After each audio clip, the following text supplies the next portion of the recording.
na verdade, nós estamos girando em torno de Jorge Amado o ano inteiro na academia. Na verdade, desde o ano passado, para ser mais exata, quando fizemos uma comissão para pensar como íamos fazer esses festejos, uma comissão dirigida, presidida por um baiano, Eduardo Portela, com a presença de João Baldo, enfim, e chegamos à conclusão de que o que nós queríamos era incentivar a leitura, a releitura, uma releitura crítica de Jorge Amado, em toda parte, em todo canto.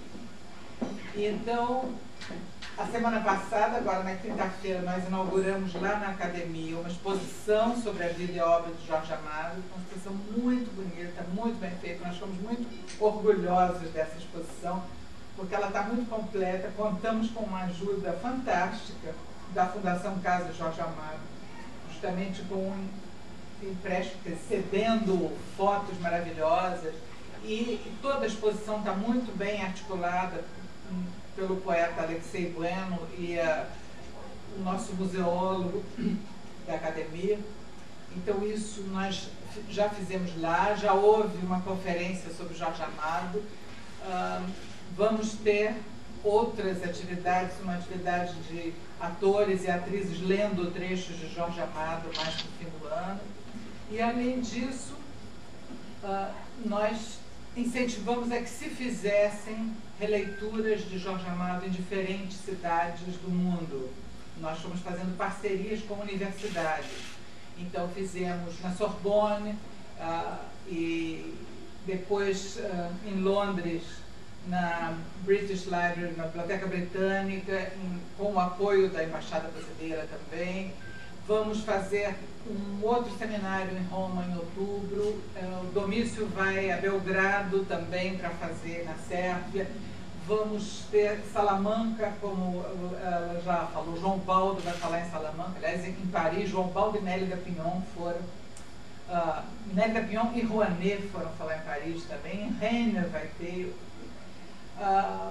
Enfim, Lisboa, Coimbra, Porto, devo estar esquecendo ainda algum, mas enfim, e sempre com a ideia de que esses estudos apresentados sobre a obra de Jorge depois serão de alguma maneira reunidos para publicação, porque é uma maneira de que isso fique e que se possa compartilhar com os outros leitores.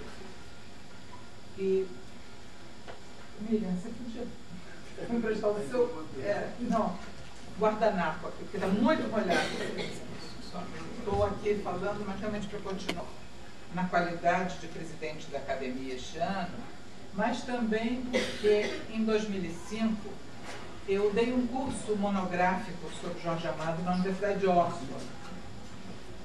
E por causa desse curso, eu depois acabei fazendo um livro quase de divulgação sobre Jorge Amado, porque eu tentei fazer uma linguagem bem simples, bem ao alcance dos nossos estudantes universitários, dos nossos leitores comuns, mas que tentasse fazer um apanhado geral da obra dele. E fico muito feliz que Zélia chegou a ver, gostou muito, a gente falou, então foi uma coisa, nós almoçamos juntas comentando isso. E por causa disso eu acabei sendo chamada para falar sobre Jorge, que foi um prazer em vários desses lugares. E tento fazer mais ou menos um resumo do que tem sido essa fortuna crítica de Jorge Amado, o que a crítica tem dito dele ao longo desse tempo, os equívocos e as revisões e os problemas que ela ainda coloca para que a gente discuta daqui para frente. E que estão aí esperando a contribuição de todos, sobretudo a de cada leitor individual, que vai ler Jorge, reler Jorge e ver se concorda ou não com o que os críticos dizem e formar suas próprias opiniões. Então, essa apresentação, eu começo lembrando que dois triângulos amorosos dominam a literatura brasileira de ficção. Um é do século XIX, outro do XX. Ambos reúnem uma mulher. Porque triângulo amoroso com um homem e duas mulheres não tem o mesmo impacto dramático em literatura. Foi usado em cinema, em 2 ou 3 filmes, mas na literatura mesmo que aconteceu. talvez porque seja considerado apenas um dado banal da realidade cotidiana, a ser absorvido com resignação ou curtido com entusiasmo, segundo o gênero do envolvido. O primeiro triângulo, evidentemente, é o que Machado de Assis nos trouxe em Dom Casmurro, formado por Bentinho, sua mulher Capitu e o grande amigo Escobar. Um triângulo de suspeitas, insinuações, sofrimento, condenações, angústia e quase assassinato. Numa obra-prima em que o autor nos faz acompanhar de dentro a imaginação do narrador à medida que ele acumula indícios, reais ou fictícios, de que é traído, numa dupla homenagem shakespeariana. Por um lado, é um tributo literário confessado aos ciúmes de Otelo em relação a uma Desdémona inocente, mas sendo ele mesmo seu próprio simultâneo Santo Iago, levado a tomar atitudes drásticas e a agir em defesa de sua honra como bom chefe militar, sem dar direito a que o adversário possa buscar proteção ou revidar. Por outro lado, Machado de Assis homenageia também a Hamlet, interiormente instado a se vingar de uma usurpação traidora e eternamente dilacerado por suas dúvidas que transmite ao leitor, deixando a posteridade discutir até hoje se Capitu era inocente ou culpado, embora ninguém tenha dúvidas de que ela era irresistivelmente atraente, com seus olhos de ressaca a fatalmente sugar para o perigo. O segundo grande triângulo amoroso de nossa literatura é o de Dona Flor e seus dois maridos. Um triângulo completamente diferente. Tranquilo, feliz, sem culpas, sem conflitos, plenamente garantidor da estabilidade de um casamento perfeito, capaz de incorporar as ambiguidades e dualidades que o ser humano traz consigo. Ao mesmo tempo, ele é monogâmico e bígamo, vivo e morto, terreno e sobrenatural, presente e passado, complexo e simplíssimo, sério e brincalhão, marginal e respeitável, público e privado, ostensivo e secreto, surpreendente e rotineiro. Não por meio de sínteses em que cada um desses polos deixe de ser o que é e se aproxime de um meio termo, mas por uma relação entre ambos, capazes de preservar seus antagonismos e conciliar seus opostos simultaneamente, em um convívio no qual nenhum dos dois deixa de ser o que é, mas se acrescenta ao outro. Se o primeiro triângulo de Dom Casmurro encarna uma situação de escolher entre as alternativas de ou um ou outro, é sombrio, ameaçador e só pode se resolver em tragédia, o de Dona Flor e seus dois maridos propõe uma situação aditiva, consagra um ideal de um e outro, é solar, desejado, celebrado em tom de comédia. Não por acaso, o primeiro foi gestado num Brasil escravocrata, de nítidas separações sociais, econômicas e étnicas, voltado para a imitação e incorporação dos modelos culturais das metrópoles coloniais, para seu ideal de língua castiça, sua arte, sua religião poderosa e eurocêntrica, enquanto o segundo é fruto de um país mais misturado, ainda que desigual e injusto, mas onde as diferenças não conseguem mais esconder o fato incontestável de uma mestiçagem cultural que irrompe irreprimível por toda parte. Para entendermos a extensão desse fenômeno, basta pensarmos na força com que se refletem na obra de Jorge Amado os vetores que impulsionam uma linguagem popular, solta, irreverente e inventiva, a sacudir padrões gramaticais rígidos, ao mesmo tempo que essa obra se faz portadora da afirmação de formas sincréticas de crenças e cultos religiosos, capazes de incorporar respeitosamente as mais diferentes tradições espirituais, a se expandir horizontalmente pelas diferentes classes sociais e regiões do país e a se aprofundar verticalmente em hibridismos incontroláveis. Uma linguagem e um sentimento religioso perfeitamente distintos dos que haviam sido trazidos à colônia pela metrópole, a provocar arrepios dos padrões culturais dos bem-pensantes, preservadores de uma cultura exclusivamente europeia, ainda que mais tarde filtrada por modismos acadêmicos de universidades norte-americanas. Estamos aqui hoje para celebrar os 100 anos do nascimento de Jorge Amado. um autor que foi dos primeiros a captar esse fenômeno em progresso. E o fez de uma forma que muito poucos conseguiram. É bem possível que ele tenha atingido essa percepção sem a intenção de fazê-lo, principalmente se levarmos em conta que sua estreia literária e uma primeira e longa fase de seu trabalho narrativo se fizeram quando ainda pertencia aos quadros do Partido Comunista, instado a seguir padrões rígidos do realismo socialista, e a eles pagou seu tributo. Devia apresentar modelos, não espelhar costumes. Assim, devia denunciar as injustiças sociais e as desigualdades econômicas, devia apresentar personagens salvadores que liderassem o proletariado para o espaço da revolução, devia celebrar os levantes dos oprimidos por meio de greves e ações sindicais nítidas. Cumpriu tudo isso, docilmente.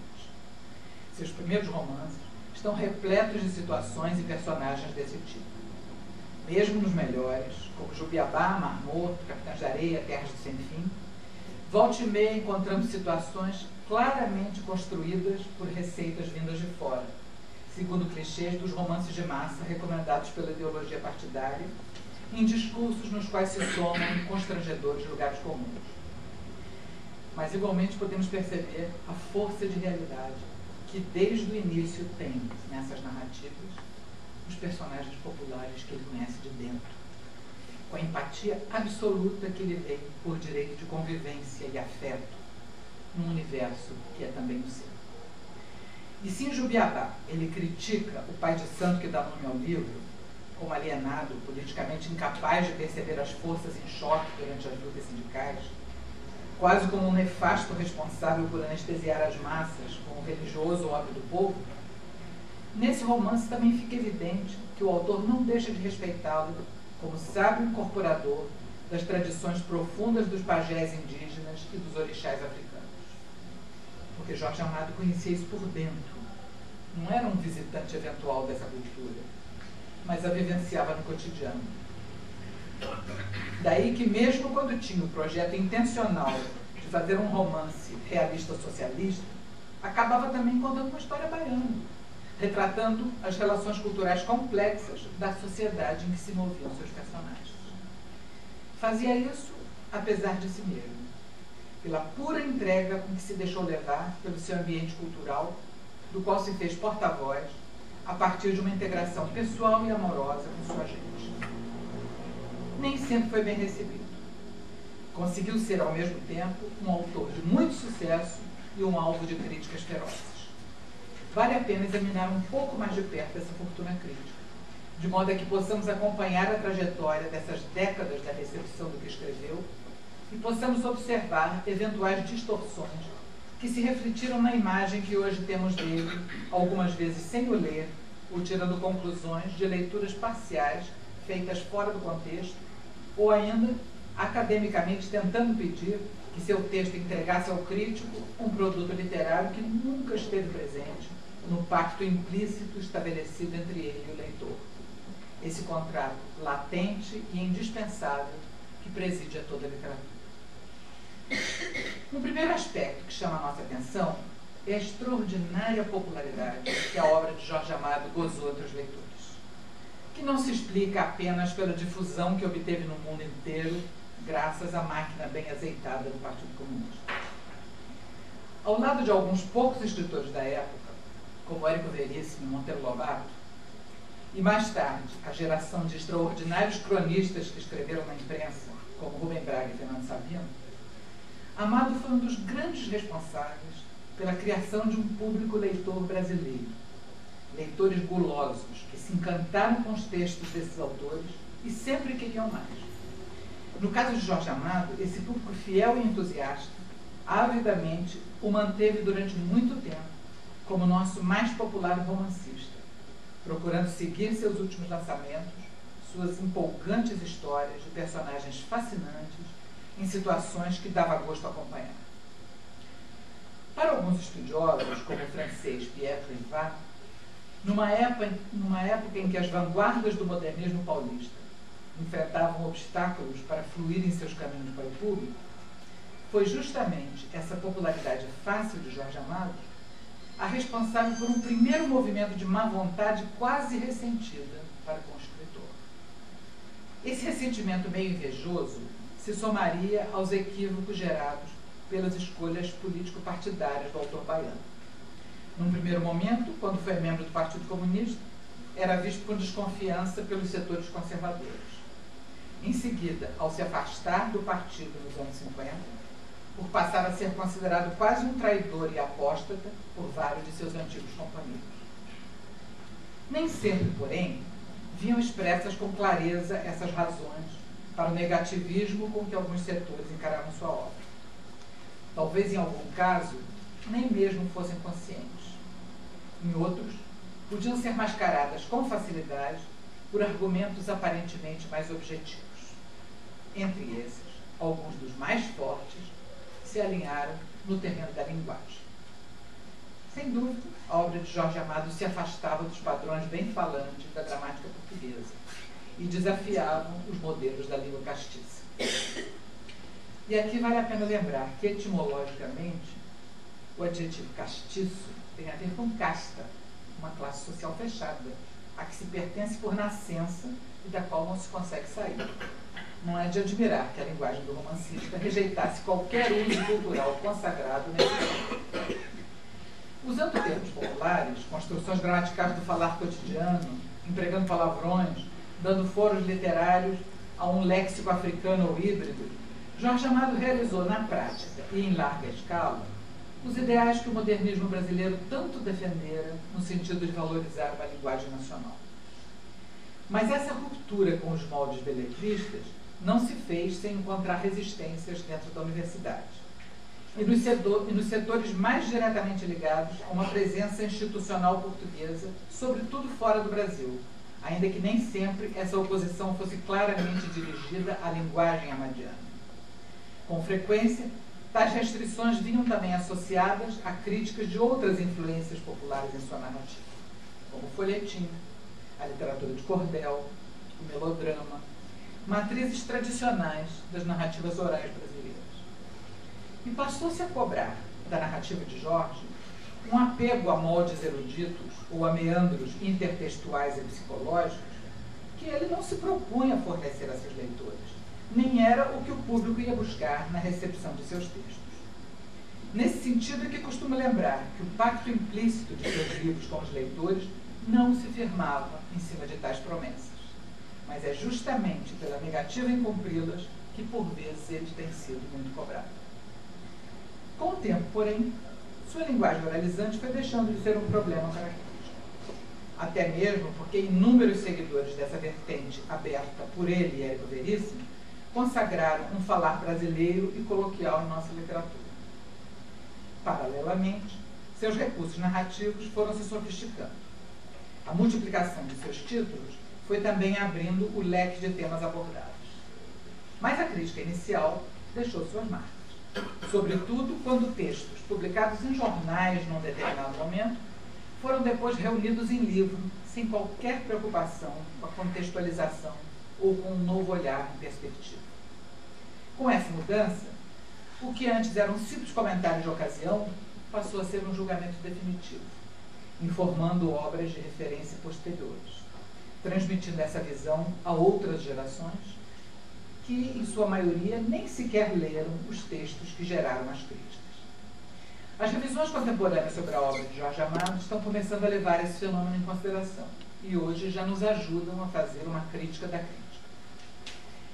Nos países anglo-saxônicos, porém, a primazia da tendência mais atual em abordar a literatura como pretexto para estudos culturais, não mais como fato literário, acabou levando os estudiosos a um afastamento do texto propriamente dito, para concentrar o foco em exemplos recortados do conjunto e descontextualizados, em busca de comprovações de ideias prévias.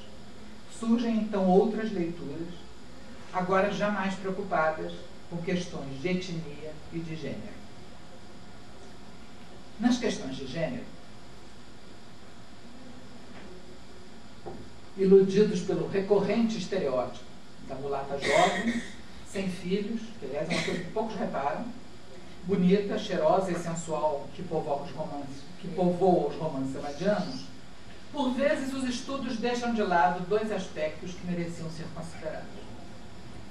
O primeiro é que, ao celebrar esses personagens, Jorge retrata gente que ele não inventou do nada, mas viu e conheceu, resolvendo dar-lhes lugar de honra em seus escritos.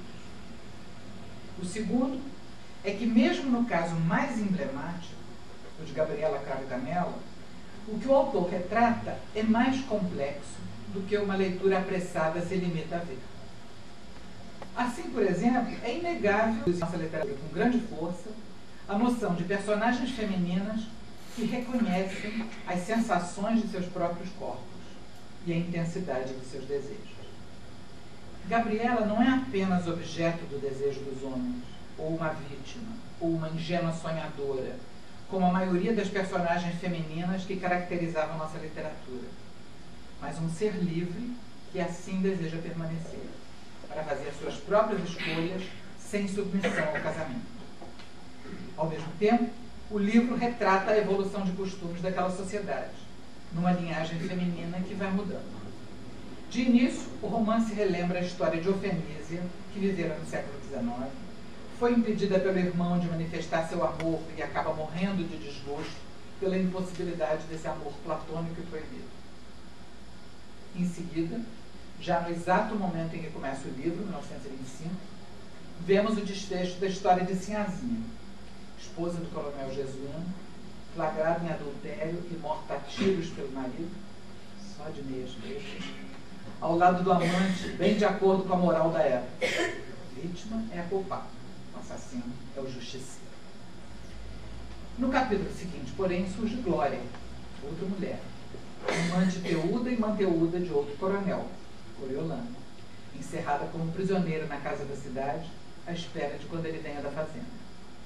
Mas esta, ao ser flagrada traindo o senhor poderoso, enfrenta-o e vai-se embora com outro homem. É nesse contexto que se insere Gabriela. Livre, alegre, sensual, atraente, naturalmente sedutora, alguém que exala prazer em todos os aspectos do corpo: forma, cor, movimento, cheiro, voz. É jovem e linda, cozinha divinamente, gosta de andar descalça, de dançar, rir e brincar. Um monumento vivo ao erotismo sadio. Não é apenas objeto do desejo, mas sujeito desejante. Ao contrário da situação clássica em que a mulher quer sempre casar e o homem foge do altar, aqui quem não liga a mínima para a possibilidade de se tornar respeitável é ela. Quem deseja o matrimônio é nascido. E nessa domesticação não surpreende o fracasso dele. Limitada em seus movimentos pela respeitabilidade que ele lhe outorgou sem que ela reivindicasse, Gabriela começa a sair escondido para encontrar seus próprios amigos, ir ao circo ou dançar. Vai mais além. Acaba rompendo a neutralidade política do marido. Finalmente é descoberta na cama com um amante. O que irá acontecer com ela? A solução vem por um viés inesperado, por meio do humor e da crítica irônica, demonstrando que a respeitabilíssima instituição do casamento não passava de uma fachada conveniente, baseada-se num erro de identidade. Do conflito iminente e inevitável, passa-se a uma negociação frutífera. Malandramente, por meio de uma associação esperta entre marido e amante, e seguindo uma sugestão deste, o matrimônio pode facilmente ser anulado. No fundo, não existirá mesmo, nunca chegará a ser. Sem ser esposa, Gabriela pode viver a liberdade do seu desejo, de volta à condição de cozinheira de Nassib. Também agora livre da obrigação de manter a imagem do marido respeitado. Uma comédia de erros e de habilidades, mas também uma utopia em forma de farsa, em que cada um dos dois se vê em estado a respeitar a liberdade do outro, sem qualquer noção de posse e exclusividade. O passo adiante é dado por outra mulher do mesmo romance, Malvina. Já tinha dado mostras de seu espírito independente quando foi a única moça de família da cidade a comparecer ao enterro de Sinhazinha. Igualmente foi sua a iniciativa de terminar o namoro com o professor Josué, quando este começou a querer enquadrá-la e mandar nela. Mais tarde, quando descobre que o namorado engenheiro é casado, tem a atitude inesperada.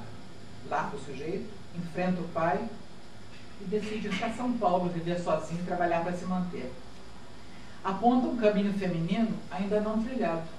o do trabalho e da autonomia financeira, ainda que já esboçado pela Lívia de Marmot. Anuncia a futura vinda de Dona Flor, empresária independente, dona de seu próprio negócio, que conseguirá viver em equilíbrio com seus 2 maridos simultâneos. No que se refere à abordagem das questões étnicas, a obra de Amado também merece um olhar atento que não fique na superfície. Nessa área, vale lembrar como a recepção crítica variou nos últimos tempos, mesmo nos meios universitários de língua inglesa, atualmente os que mais cobram.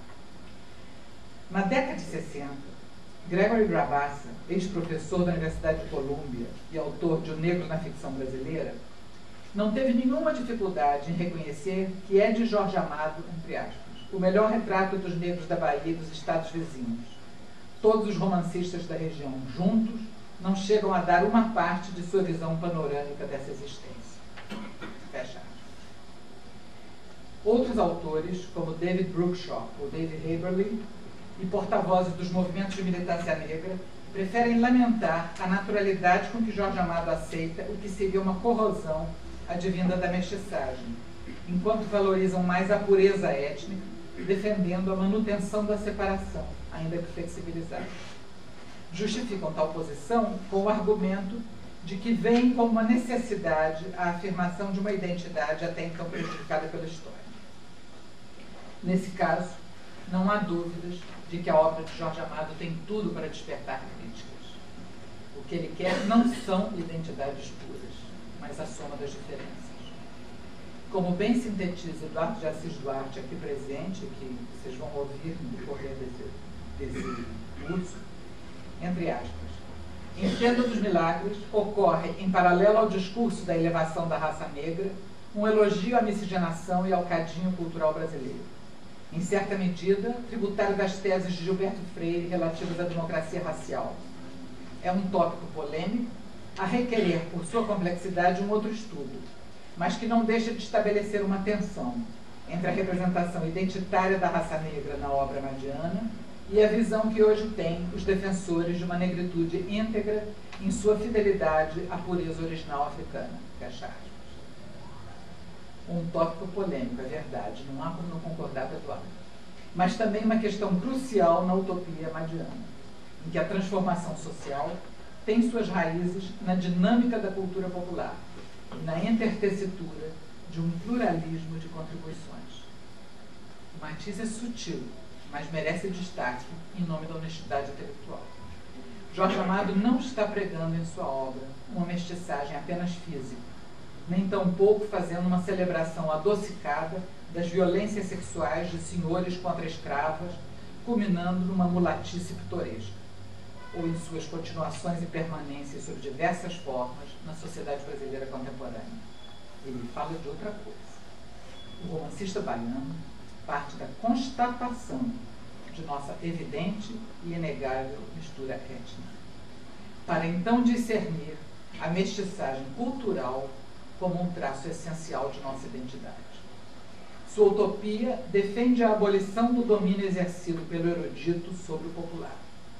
Recusa a autoridade calcada na hierarquia, mas propõe em seu lugar o reconhecimento, a incorporação respeitosa e a fusão das diferentes contribuições culturais dos tantos plurais que constituem o Brasil, inclusive do ponto de vista religioso, até mesmo por obrigação de uma lei apresentada por ele quando foi deputado federal na década de 40. Não se trata de acenar com o mito da democracia racial, como se fosse uma bandeira agitada nas trincheiras. Trata-se de refletir um fenômeno real, a possibilidade de uma democracia feita de mestiçagem cultural, como um espelho que mostrasse um futuro sonhado. Essa é a diferença. Sutil, mas importantíssimo. Ele não está falando de raças, mas de culturas.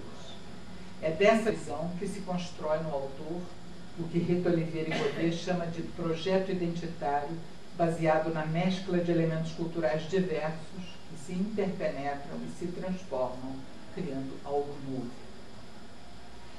Um livro como Tenda dos Milagres se debruça sobre esse assunto de modo muito atento, deixando muito claro como o autor vê a questão também abordada como eixo central em outras obras de maturidade, como Os Pastores da Noite ou O Sumiço da Santa. É uma discussão que, para ser travada, exige um olhar atento à defesa que Jorge Amado faz do sincretismo religioso, por exemplo, frente a modelos acadêmicos estrangeiros que pretendem, ao mesmo tempo, ditar ideais de pureza étnica, mas não se dissociam do eurocentrismo enquanto pregam diferentes ideais de africanismo. Em vez de pretender eliminar a consciência e a importância da mestiçagem, e com isso fazer de conta que no Brasil todos somos ou brancos, ou negros, ou índios, o romancista baiano exalta a miscigenação. Observa que a mistura étnica no país teve como importante consequência a criação de uma mestiçagem cultural e prega que nos orgulhemos dela. Às vezes até em arroubos de tom oratório. Essa pregação pode vir pela boca de personagens como Pedro Arcanjo e ser repetida de formas diferentes. Pode vir como uma constatação nítida e enfática, entre aspas. É mestiça a face do povo brasileiro e é mestiça a sua cultura. Fecha aspas. Pode se apresentar sob a forma de uma hipótese levantada por Pedro Arcanjo quase no jargão das ciências sociais. Novamente citação. Se o Brasil concorreu com alguma coisa válida para o enriquecimento da cultura universal, foi com a miscigenação. Ela marca a nossa presença no acervo do humanismo. É a nossa contribuição maior para a humanidade. Fim de citação. Ou pode ser expressa, sempre por Pedro Arcanjo, num tom conclamatório e profético. Novamente, entre aspas. Formar-se-á uma cultura mestiça, de tal maneira poderosa e inerente a cada brasileiro, que será a própria consciência nacional. E mesmo os filhos de pais e mães imigrantes, brasileiros de primeira geração, crescerão culturalmente mestiços. Fim de citação. Para vermos a extensão desse fenômeno, basta lembrar que no Brasil há comunidades ciganas com seus próprios terreiros de Umbanda. É possível argumentar que, na realidade, esse diagnóstico de Amado tem limites e distorções, ou que se trata de uma opinião utópica, polêmica, discutível. Mas daí a chamar o autor de racista, como se tem feito às vezes, vai enorme distância. O mínimo que se espera de uma crítica acadêmica é que leia aquilo que o autor escreveu. E é isso que, por vezes, a recepção de Jorge Amado em certos meios parece estar deixando de fazer. Mas é isso que propomos na celebração do seu centenário. Vamos discutir suas ideias, sempre a partir da leitura de sua obra. É esse o convite que fazemos a todos.